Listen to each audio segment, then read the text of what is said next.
నానమ్మని ఒకసారి ఉస్నాబాద్ ఊళ్ళో చూసిన, ఎందుకంటే షాపుల పంటే తిరుగుతా భిక్షాటన చేయడం ఒకసారి చూసా. అంటే అడుక్కోవడం నానమ్మ. నేను అది ఎక్స్పెక్ట్ చేయలేదు, చూడలే అసలు.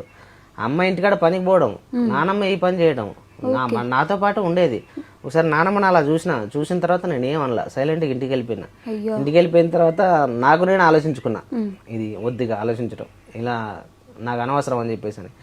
ఈ ఏదైతే నేను చదువుకోవడం, అమ్మ కూలి పనికి వెళ్తుంది, అప్పటికప్పటికి వ్యవసాయం పనులు వెళ్ళిన చోటల్లో ఆమెకు దెబ్బలు. ఒకసారి కట్టెలు ఎత్తుకొస్తూ, మాకు సరైన గ్యాస్ కూడా లేదు అసలు. 2000 నాకు 20 సంవత్సరాలు 22 సంవత్సరాలు వచ్చేపాటికి మా ఇంట్లో కరెంటు లేదు. నేను మా చెల్లె నేను ఇంత రూమ్ అయితే ఓ మూలకి చిన్న దీపం పెట్టుకుని దీపం కింద చదువుకునే వాళ్ళం.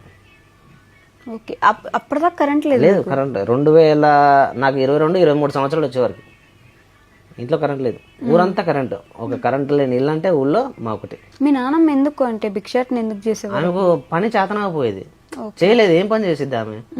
మళ్ళీ కోడల కింద ఎన్ని రోజులు అని చెప్పి తింటుంది. ఆమె మనస్తత్వం ఎట్లా అంటే, నేను ఎవరి కింద ఆధారపడను.